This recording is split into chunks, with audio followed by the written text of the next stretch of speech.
Liam was sleeping in his small wooden cabin far away from the city lights, where the trees whispered in the wind and the stars watched silently from the sky above. But tonight, something felt different. Something was in the air. Something was wrong. He opened his eyes suddenly because a strange hum filled the room. A soft blue light leaked through the cracks of his door and windows. It was not lightning, it was not the moon, it was something else entirely.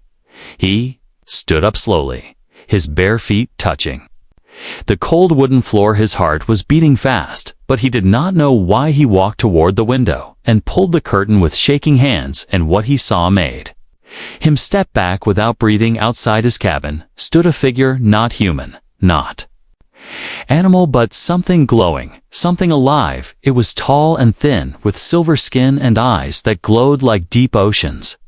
The figure tilted its head as if it could see him through the glass, and then it moved forward with slow steps. Liam did not know what to do. He wanted to run, but his legs froze.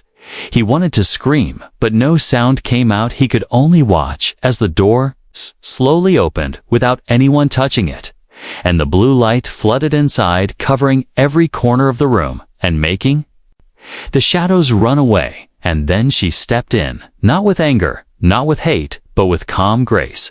Her eyes locked with his, and in a soft voice that echoed inside his mind, she said, "I need you." He felt dizzy. He tried to ask who she was, but his voice was stuck in his throat. She walked closer and reached out her hand without touching him. Her presence felt warm and cold at the same time. His mind was spinning, but she was calm. She whispered again, "I need you.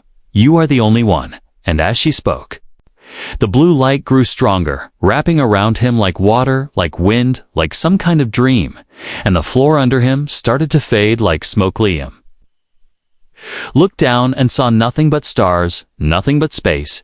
He was floating, yet he was not falling. He was rising. He saw the earth getting smaller, as if he had been pulled by invisible hands into the sky and then into space. His breath caught in his chest, but he was not choking.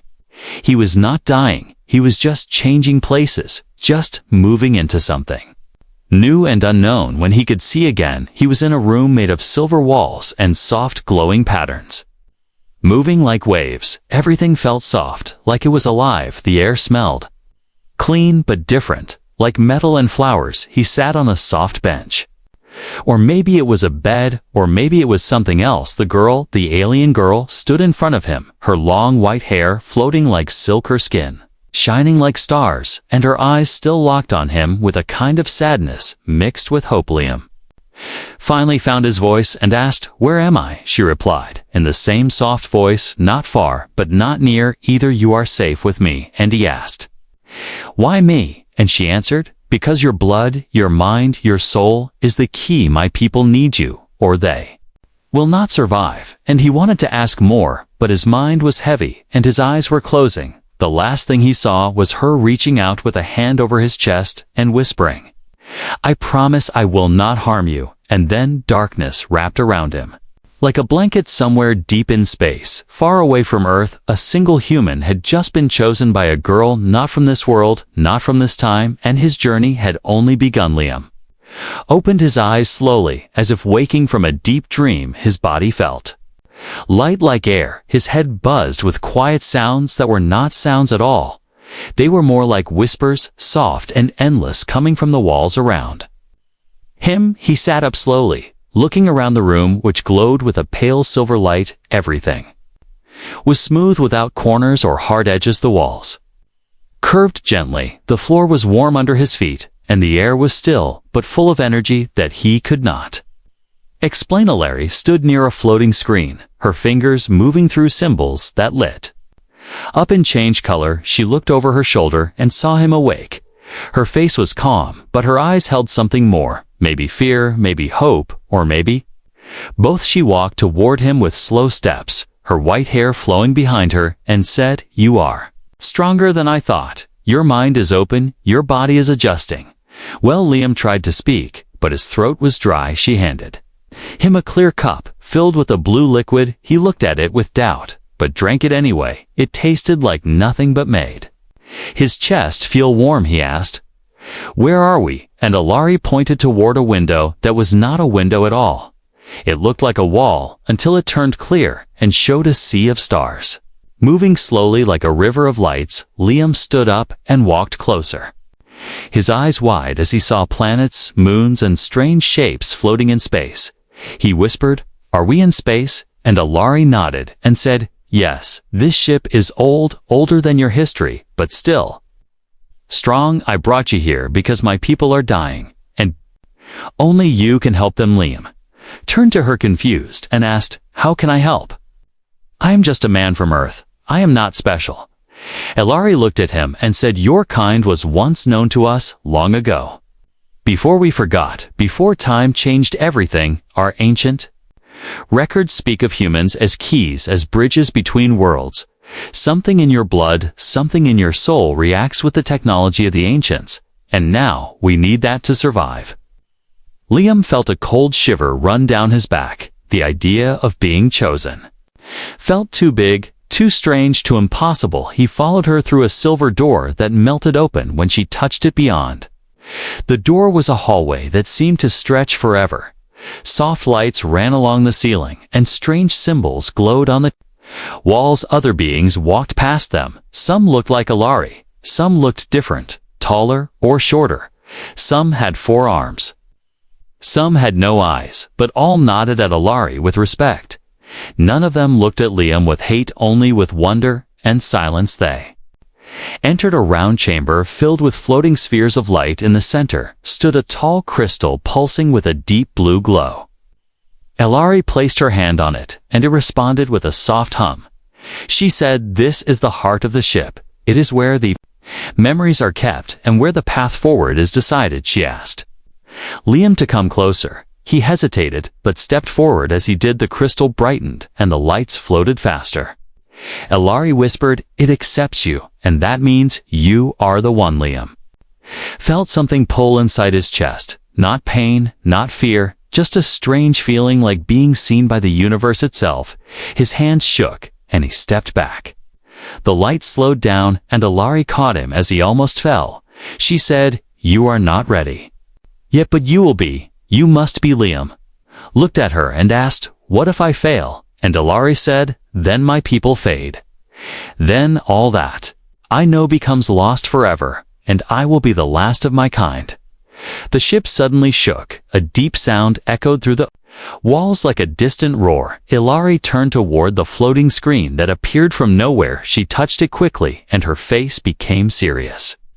She said, "We have been tracked. Someone followed us, and they are not here to talk." Liam asked, "Who are they?" And she replied, "They are the ones who fear change, who want to control life by ending it. They call themselves the Circle, and they will destroy this ship if they find you." Red lights flashed across the hallway as a voice echoed through the ship in a language Liam could not understand. Alari grabbed his hand and said, "We must move now." She ran with him down a new hallway that bent and twisted like a living thing. The floor moved with them. The walls opened and closed like breathing lungs.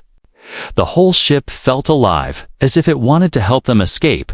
They stopped inside a small chamber with 2 seats and a clear roof. Alari pressed her hand on the wall, and the roof turned invisible, showing the stars above. She said, "This pod will take you to the surface of my home planet. It is not safe, but it is the only way. The crystal must be activated there." Liam nodded, without knowing why. Maybe it was fear. Maybe it was trust. Or maybe it was the way Alari looked at him, like he mattered.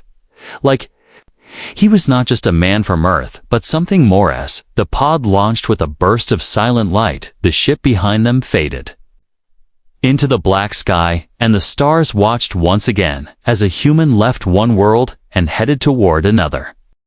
The escape pod flew through space like a falling star, glowing soft white against the dark sky. Stars passed by like silent watchers, and inside the pod, Liam sat beside Alari, his heart pounding in his chest.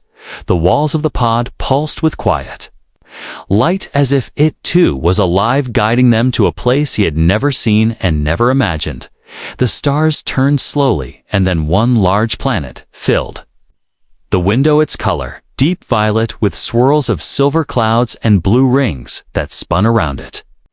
Like dancers in the dark, Ilari looked at the planet and said, "This is my home. We call it Valarith."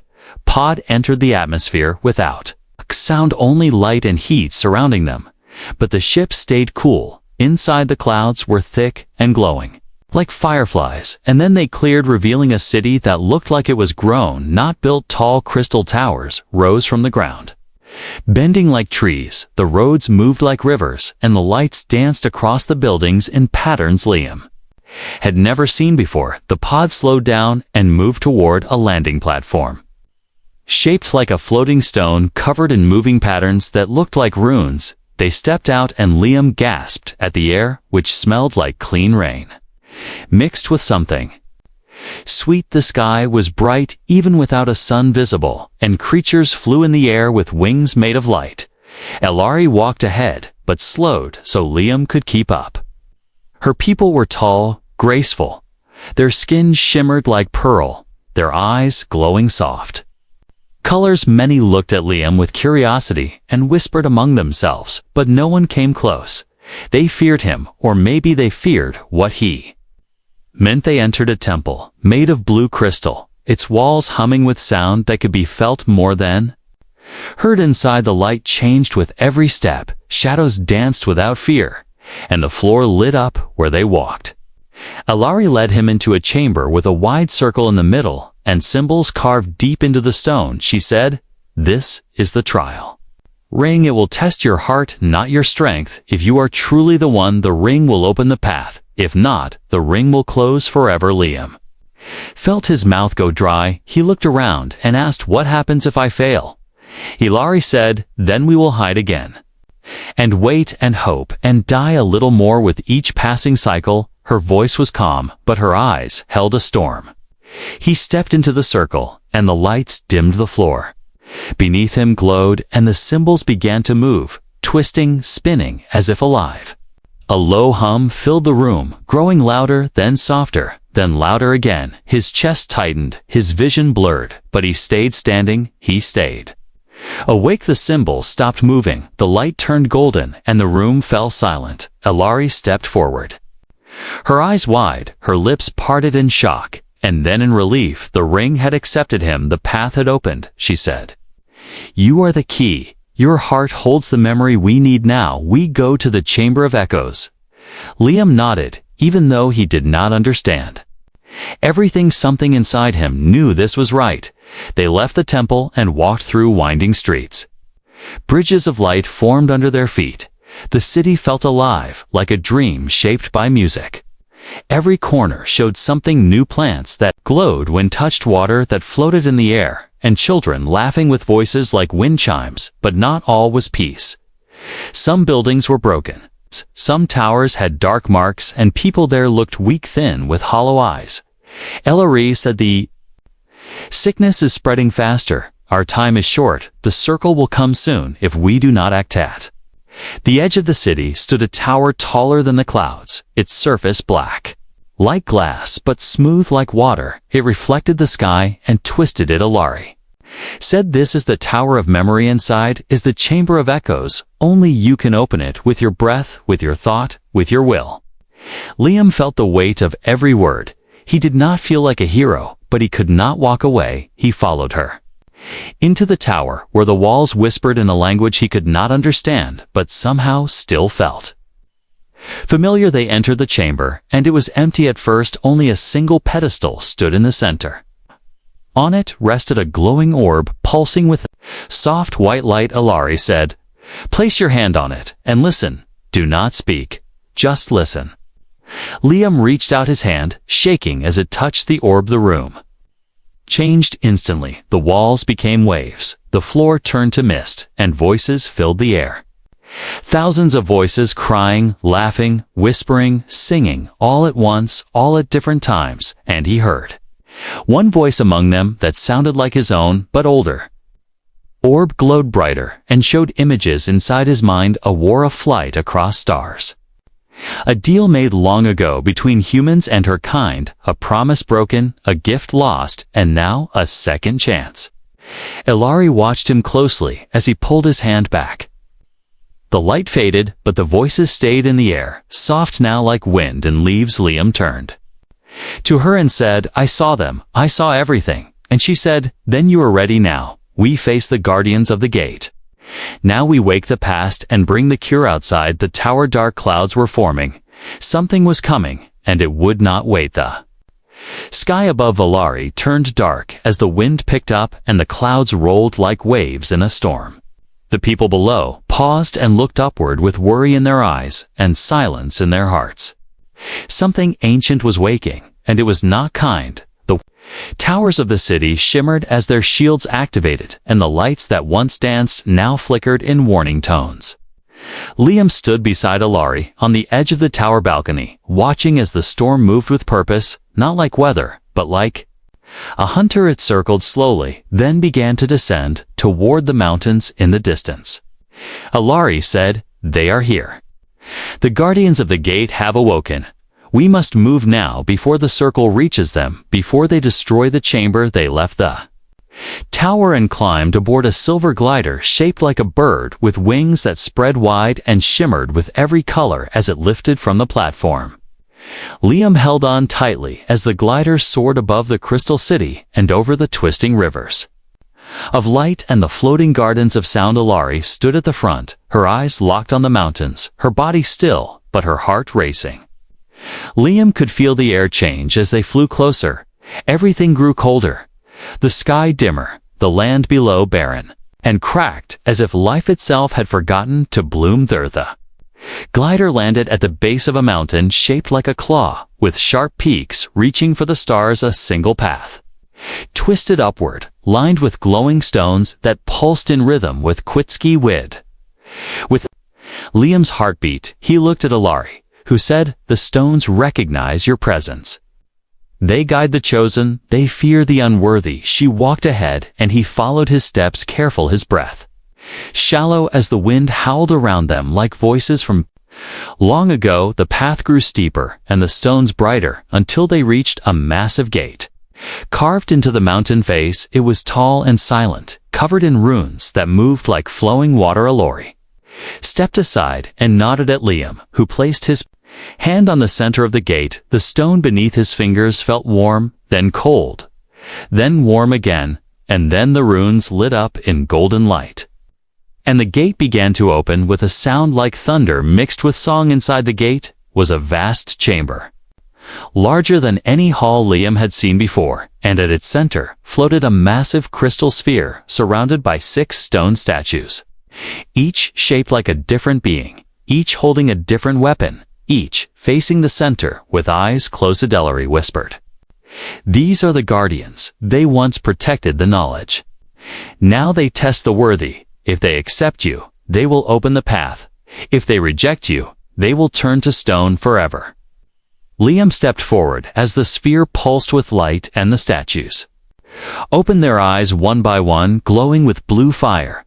The chamber shook, and the air grew heavy as the statues slowly moved, stepping off their pedestals and surrounding him. Their voices joined in a single echo, asking in a tongue not spoken but understood, "Who are you? What do you seek? Why do you come alone?" Liam answered, with his thoughts, not words. He showed them images of Earth, of his life, of Ilari, of the sickness spreading through Ilari, of the ancient pact forgotten, of the promise reborn. The guardians stood silent for a moment that felt like forever, and then one raised its arm and pointed at him, and then at the crystal sphere.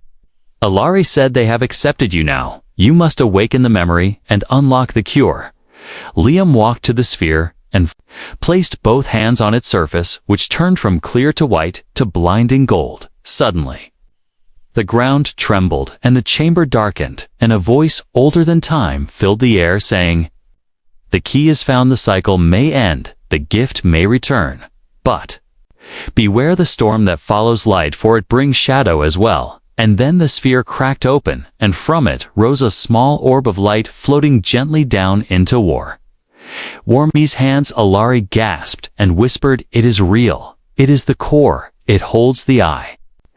Knowledge, the cure, the song of life itself. We must protect it at all costs before They could move. A blast shook the chamber as part of the ceiling collapsed, and dark figures rushed in, cloaked in black armor with eyes like burning coals. They were fast, silent, and deadly. They were the circle Elari pulled Liam behind a pillar and fired a bolt of energy from her palm that struck one figure and sent it flying, but more came from every side.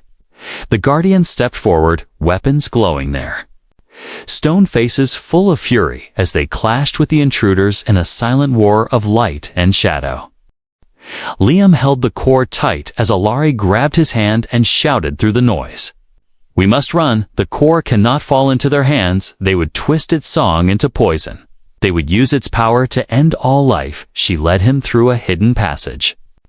Behind the chamber, a narrow tunnel lit by soft blue stones, their footsteps echoing as the battle roared behind them. They climbed and crawled and ran until they emerged on a ledge.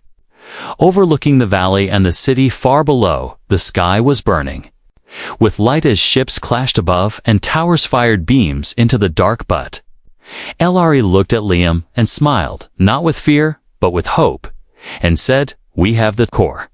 Now we just need to reach the beacon. If we can send the signal, everything can change."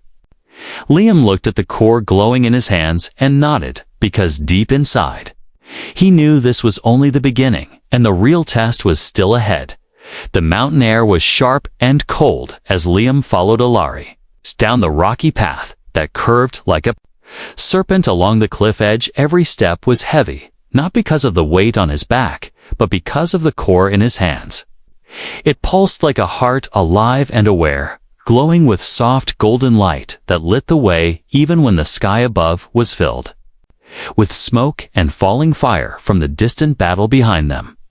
Elari glanced back often, her eyes scanning the sky, her hands ready to summon light if danger returned. Her face showed no fear, but her silence spoke more than words ever could. Below the path lay a forest made of silver trees with leaves that shimmered like mirrors. They rustled without wind, whispering secrets of the old times. Liam stared at them as they moved, almost like they were watching, almost like they knew him. Elari stepped into the forest without pause and said, "The trees are memories. They record the passing of those who come and go. They will not harm you. If your heart is true." Liam followed slowly, the core in his hands, beating stronger as if it knew this place, as if it had been here once long ago. They walked for hours, maybe more, maybe less. Time felt strange under the mirrored canopy. The forest floor was soft like moss and warm like sunlight.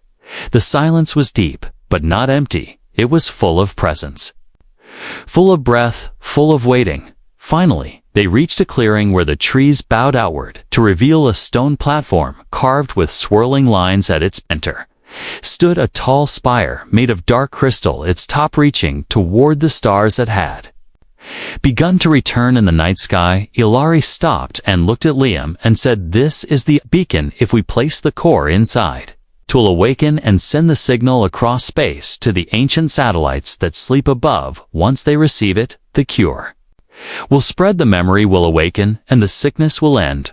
But it will also call the circle. It will tell them where we are." Liam stepped forward slowly, the core glowing brighter with each step. The spire began to hum like a low song calling to him, reaching for him. The carvings on the platform lit up one by one, and the trees around the clearing stood still, as if holding their breath. He climbed the 3 steps and placed the core into the hollow at the center of the spire. A soft light flowed outward like ripples in water, and the air shimmered with energy.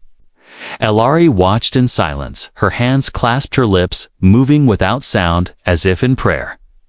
Then, sky cracked open with light as beams of gold shot upward from the spire, cutting through clouds and reaching into the stars. The signal had begun, and somewhere far above, machines older than memory stirred from sleep. Satellites turned, lights blinked, and data flowed like rivers through the cosmos. Liam felt the ground shake as the beacon vibrated with power, and then he heard it, not with his ears, but with his bones. A voice deep and ancient sang, "Connection restored, cure in motion. All life linked, welcome chosen." Before Liam could speak, Elari gasped and pointed at the Sky dark shapes were falling fast, sharp, and silent. The circle had seen the light, and now they came like a storm with wings. Black ships slicing through the clouds, aiming for the beacon. Liam turned and shouted, "What do we do?" And Alari replied, "We hold the line as long as we can. They must not destroy the beacon, or all is lost." She raised her hands, and light formed around her, spinning fast, then shooting upward like spears, hitting the first ship and sending it crashing into the trees. But more came, dropping soldiers of shadow with blades of red energy, moving fast and without sound. Liam grabbed a fallen branch, sharp like a spear, and stood in front of the beacon, ready to fight, ready to fall. Ilari joined him, and together they faced the wave of darkness, the light of the beacon behind them, giving strength, giving purpose, giving hope. One soldier charged, and Liam struck first, knocking it back. Another leaped, and Alari caught it mid-air, blasting it with a burst of white fire. They fought without rest, without thought, only instinct and fire. And will the beacon continued to sing louder, brighter, its light spreading wider. Even as the shadows tried to swallow it, the forest itself began to join the fight, the trees swaying, bending their branches, slapping away the enemies, protecting the chosen one, protecting the memory. Liam was bleeding, tired, breathing hard, but still standing, his eyes locked on the sky where more ships circled, waiting for a chance to strike. Then a sudden blast threw him backward, and he landed hard on the stone. The core rolled from the spire, its light dimming as black smoke rose from a new wound in the beacon. Ilari screamed and ran to him, helping him up, her hands shaking, her eyes full of fear. She said, "If the core is damaged, the signal will break. We must return it before the cycle ends." Liam reached for the core, but a shadow stepped in front of him, a tall figure cloaked in black, its voice cold and sharp, saying the past must end, the future belongs to silence. Liam stood slowly, raising the core in both hands, and replied, "No, the future belongs to those who remember, who hope, who fight." And he pushed forward, slamming the core back into place. Just as the figure raised its blade, the beacon exploded with light, and the shadows screamed as the forest roared and the sky lit up with stars. Once more the blast of light swallowed everything as the beacon roared with ancient power. The forest bent with the force. The trees, shimmering like mirrors, turned white for a moment, and the air became thick with soundless thunder. Liam felt his body lifted into the sky, his mind floating between stars and memories, and voices that were not his, but still felt like home. His hands held the core, still pulsing with golden fire, and his heart beat like a drum, loud and steady, like it was answering a call made long before he was born. When the light faded, the forest stood quiet again, the trees unmoving, the air calm but different, changed, touched by something old, something divine. The black ships that had circled above were gone, burned into falling ash. By the beacon's wave, the soldiers of shadow had vanished, their armor melted, their blades shattered into dust. Liam stood slowly, his body aching, his breath sharp, his eyes searching for Alari. She was on her knees beside the spire, her face pale, her hands shaking, the light around her dimmer than before. He rushed to her, dropping beside her, asking, "Are you hurt?" She looked at him and smiled weakly, saying, "I gave too much. I poured my light into the beacon to protect it, to protect you, to protect all of us, and now I feel hollow, like a river with no water." Liam took her hands and said, "We made it. The signal was sent. We saved your people. We did it together." Alari nodded, but her smile faded, and she said, "Not yet. The signal is not the end, it is the start. The cure must still be spread, the memory must still be restored, and the core must stay protected from the sky." Above, new lights appeared. Not black, not red, but blue, soft and glowing ships, shaped like feathers, gliding down without sound. Alari looked up, and her eyes filled with tears. She said, "The elders have come. They woke from their sleep, they heard the signal, and returned from The stars where they waited in exile. Liam stood tall, holding the core as the ships landed and figures stepped out tall and graceful, wrapped in robes that shimmered like galaxies, their faces kind but tired, their eyes full of stories never told one. Elders stepped forward and bowed low to Alari, saying, "You did what we could not. You found the key. You woke the beacon. You remembered who we were and who we must become." Ellery bowed in return, her voice soft and steady, saying, "I did not do it alone. I found him, the last of the lost." The echo of the promise. Liam stepped forward, unsure what to say, but the elder smiled and placed a hand on his shoulder, saying, "You carry the heart of hope, the blood of the bridge, the gift of memory, and now the burden of light." They led him and Alari into one of the feathered ships, which rose gently and flew over the forest across the land to the great city of Alari, which now glowed brighter than before, its towers healed, its gardens green, its people standing in streets with faces lifted to the sky. They landed at the high spire in the center, where the core was placed into a chamber of crystal, and light it floated in the air, spinning slowly as lines of light reached out from it into the walls. The floor, the sky itself, the cure, was spreading, touching every home, every life, every breath. Liam watched as the people changed, their skin brighter, their eyes clearer, their bodies stronger, the sickness fading like a shadow chased by dawn. Alari stood beside him, her strength returning, her light glowing once more. She looked at him and said, "You gave them life. You gave us a future. You gave me more than I can ever return." And Liam said, "You gave me purpose. You gave me truth, and you gave me a chance to be something more than I ever thought I could be." That night, the city celebrated with lights in the sky and music in the air, songs of stars and rivers and memory and hope. Liam sat beside a fountain made of singing stone, watching children dance with floating lights in their hands. Alari sat beside him and asked, "Will you stay?" And he looked up at the stars, thinking of Earth, thinking of quiet woods and cold cabins and simple days, then looked at her and said, "I do not know, but I want to." And she smiled, not asking more. As the night grew quiet, the elders met in the Hall of Echoes, speaking of what must come next. They spoke of new paths, of rebuilt bridges, of humans and Q and Velar united again, of memories once lost, now returned, of stars no longer silent. Liam listened from a distance, feeling their words not as orders, but as promises. His fingers brushed the edge of the core, still glowing inside the chamber, still alive, still watching, and he felt it pulse once more, like it knew the journey was not over, like it had more to show far beyond. The stars, something moved, a cold light in the dark, a forgotten eye, now open, watching the beacon's light, wondering who dared disturb the silence, who dared wake the past. And it whispered into the void, "Send the watchers, find the boy, find the key. Find the fire and end it before it spreads." The stars were calm above Alari, but something deep beyond them had started to shift, something ancient and cold that had once ruled through fear, had felt the pulse of the beacon, and now stirred with hunger.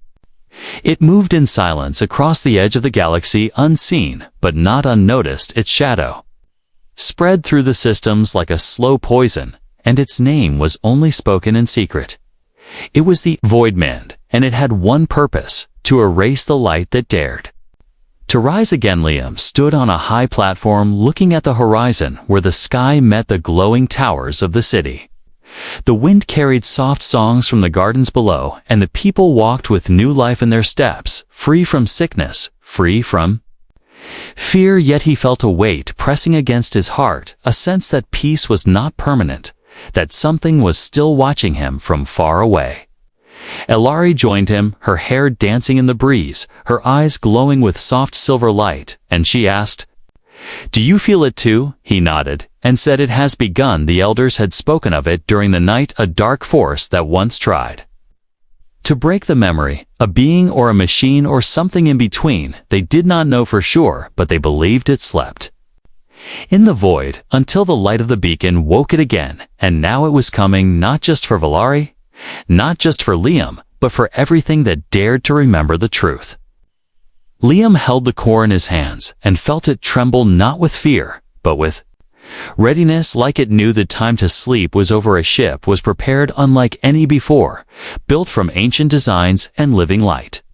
It was not a weapon, but a vessel of memory, a library that flew the stars and carried the truth across worlds. Alari said this ship will carry the core to the heart nexus, where it can be copied and spread to other systems, where others still sleep in darkness and wait for the song to return, but we cannot go alone. The Voidmen will follow. We must go with shield and flame, with mind and will, with heart and hope. Liam agreed, and together they stepped aboard the vessel named Solara, its walls pulsing with gentle blue light, its halls filled with soft hums of knowledge. The people of Valair gathered to see them, off hands raised, eyes full of trust and silent prayers. They knew the fight was not over, but they believed in Liam, they believed in Alari, and they believed in the core that had saved them once and would save many more. Solara rose into the sky slowly and with grace, leaving behind a world reborn, heading toward stars untold. The journey was long and strange, with stars passing like whispers and time folding like pages of a book. Liam learned more about the core, about its origins as a gift from a race lost before memory, a seed of thought and light planted in early humans and left to grow. Alari taught him how to speak with it, not in words, but in feelings and images and dreams. Each night he touched it and saw visions of other worlds waiting in shadow. Then the silence ended, the stars flickered, the systems went dark, and Solara shook with warning. The Voidmen had arrived. It was not a ship, it was not alive, it was not dead, it was something else, something cold and empty.